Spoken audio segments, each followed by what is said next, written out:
is pretty good vault, actually. Pretty good position in the air, and he got plenty of rotation. In fact, he had trouble controlling the landing. And the score is going up 9.0. Not bad arch position in the layout. But this vault doesn't have the maximum level of difficulty that some of the twisting vaults do, so the score won't be that high.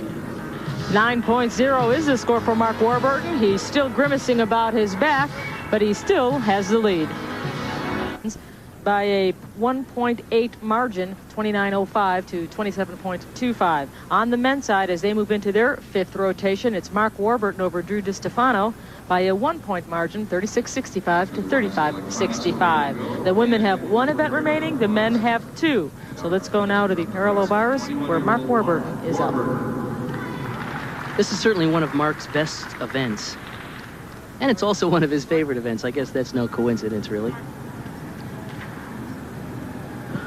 Here's his mount. Peach straddle cut. Nice extension. Good long handstand. Oh! Little trouble on that stutz. There's a nice Healy turn. 2 in a row. Good combination. Back toss. Very nice. He has a nice fluid style here, actually. He's not rushing it. Good looking handstand positions.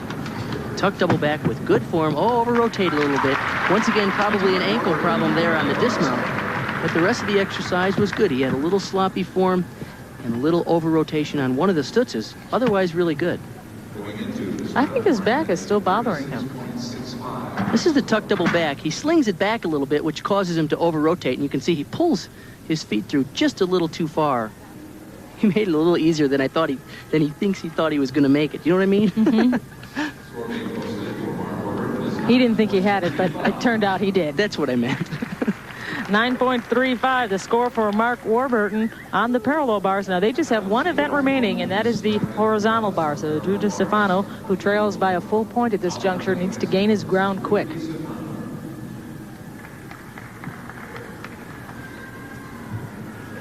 Drew was born in Baton Rouge, Louisiana. Now he lives, however, in Plano, Texas. And Albuquerque, New Mexico, where he's taking gymnastics. Right. Glide, reverse straddle to a plunge and a press to a handstand. Good start.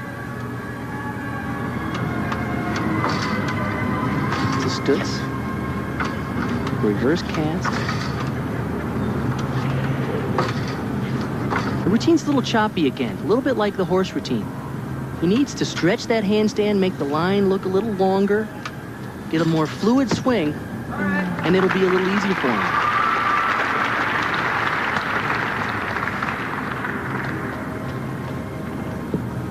He's a very talented young man. I just don't think that he's really concentrating on good, long swings. He rushes things, and of course he rushes the lift off of this pike double back, and he's going to be shorter rotation because of that.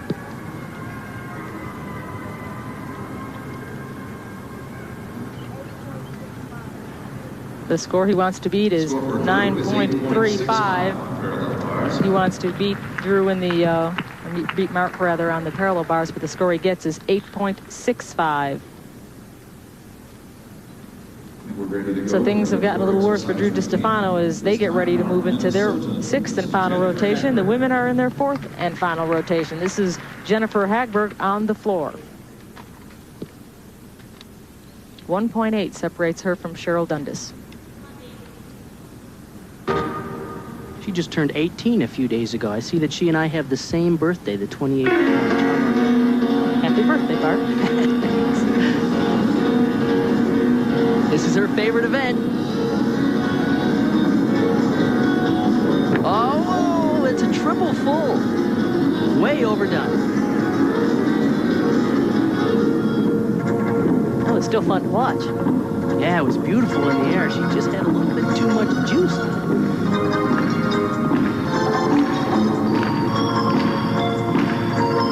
She still looks like she's having a good time out there.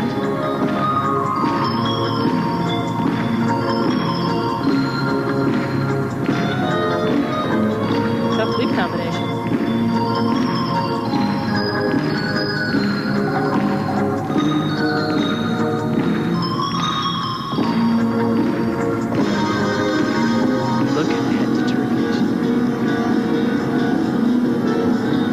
double. Good job. Beautiful.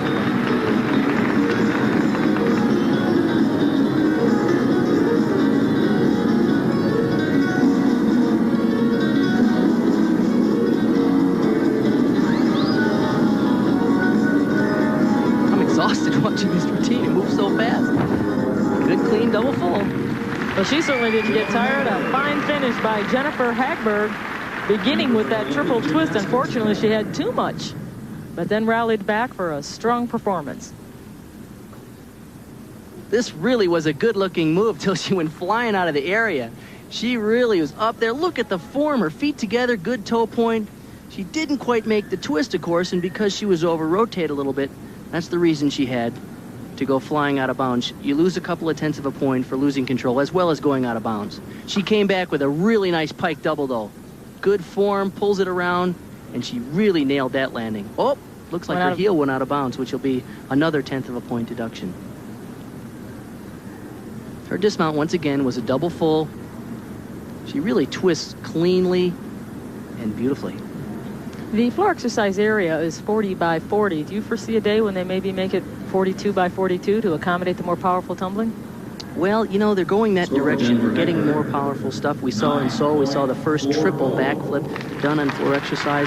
I wouldn't be against that. I wouldn't mind seeing it a little bit bigger. I think they need more room. They're doing more difficult tumbling.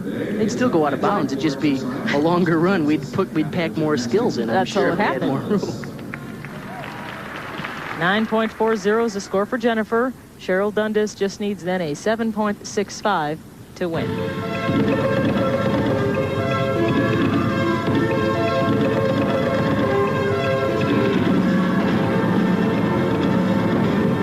Way out pike, nice job.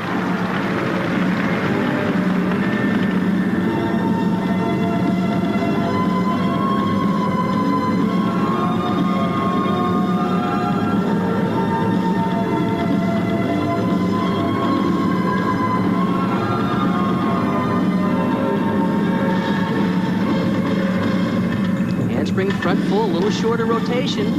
She pulled that round off out of nowhere.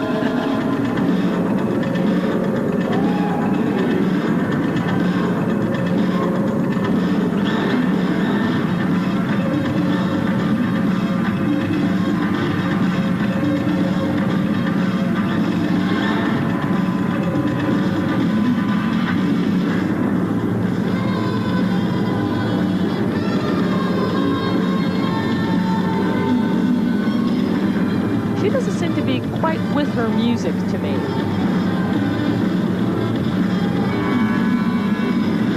Double full dismount. You're right in a way. There's something about the exercise. The music is terrific and her dance is terrific. But it's not in sync for some reason. It's not that it's not in sync. It's just for some reason, I don't know whether the direction of the routine was built towards the music. Mm-hmm. Boy, she barrels across on this first move. Round off back handspring, lay out pike. Really nice job there. And she nailed the landing. She was all over the place in warm-ups on that, and she handled it We have beautifully. one more rotation to go, and that is the men on horizontal. This is where she had trouble. Handspring front with a full. She's shorter rotation, and as you mentioned, she really gutted out the next series round off. Straddle jump to a front, and she had to fight it to stay on her feet. Our athletes will now move to their final. Yeah, her back might be hurting after that. 9.675. As I said, all she needed was a 7.65. So handily, Sheryl Dundas is our winner this day. First challenge, Sheryl Dundas has defeated Jennifer Hagberg 38.725 to 36.650. So Sheryl Dundas will face Lisa Panzeroni in the next rotation. On the men's side, with one event remaining, Mark Warburton is our leader over Drew Distefano. And the one event that is remaining is the horizontal bar. And Drew Distefano needs to hit and hopes that Mark Warburton should fall off because he trails now by 1.70. This is Drew Distefano, Hagberg, World Cup Gymnastics in Hagberg.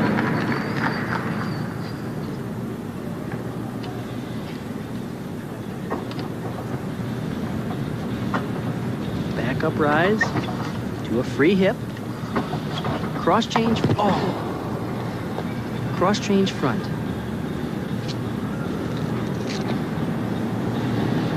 Open just a little too far out. There's not a lot you can do when you're too far away from the bar. When you're in tight, there's something you can do, but he does a cross change to a front, and he pitches it out just a little bit, and you can see just out there on the end of his fingertips.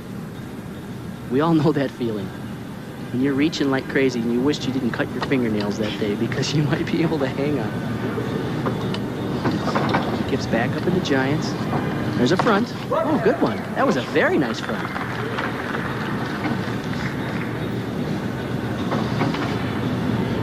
He's gonna jam. There he does. Good job. Those are the Eagle Giant swings. Hop and a pirouette. Blind to another pirouette. Picks up speed for his dismount. A layout double. Slings it out a little bit, but he just nails the landing. I agree with you. It looked like he was flying out a little too much, but he stuck it. Gee, it's too bad he fell off because he really rallied nicely for the end. Yeah, the second release move was done very nicely. Right away, he does cast right to handstand. Little bent knees there. I think he thought he was a little closer in. And that's what happens. If you pitch one out, then the next one you go right away and pull it in close because you're compensating, of course. And right here, he kind of peeled on this, but he did a really nice job at keeping good tight body position and just springing into the landing. Good control there. Drew Distefano waiting for his score. There you see it, 8.40. And now Mark Warburton is our final competitor in this fourth show. Again, there are 6 first-round matches. This is the fourth. There are 2 remaining before we move into the second round of competition. Mark Warburton being lifted by his coach, Francis Allen, from the University of Nebraska. Oh, that's a beautiful combination for an opening skill. In-bar stalder with the long grip. Look at these one arms to a gorgeous ginger. That's a nice combination. Oh, I can't believe it. He did the hard move beautifully and totally missed the kip change, which is an A move, one of the easiest moves you can do. Beautiful once again. Look at the line in this. Invert giant swings, hop, and a pirouette. He has a really good-looking style, excellent stretch and extension in his stallers. Here's the dismount, a beautiful laid-out double. You know, I think what happened was that he was really concentrating on the big release move. And so as soon as he caught that, I think that's all he was worried about.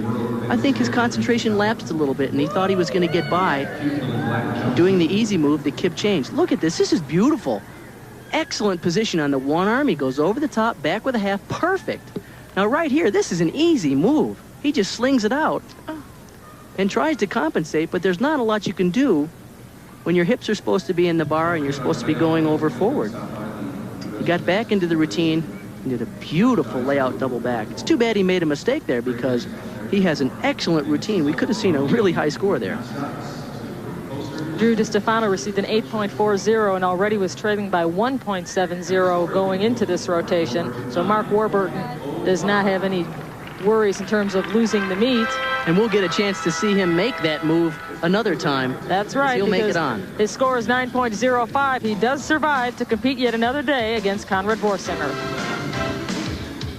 2.35 margin, his all-around total 55.05. On the women's side, Sheryl Dundas prevailed over Jennifer Hagberg. Final score 38.725 for Sheryl Dundas. She won by a 2.075 margin. Let's go now to Bart Connor, who's with our winners. Congratulations to you, Mark, and to you, Sheryl, as well, for moving on to the next round. And pretty easy wins, I would think. You had a good competition today. One of your best? I think it was. What was so good about today? Why did it work today? I'm not really sure, but coming into this meet, I was really confident, and I had trained hard, and so I think I was ready. Now you're up against Lisa Panzeroni in the next round. She scored a score just 1/10 of a point behind you in her qualification. How does that make you feel? Tomorrow's going to be tough, but I think it's going to be whoever's clean and whoever hits and looks the best. Well, good luck. Thanks. Well, Mark, you had a pretty easy victory today, but the next guy you're up against is Conrad Vorsinger. You can't be as casual today against Vorsinger as you were today. No, not at all. Connor had a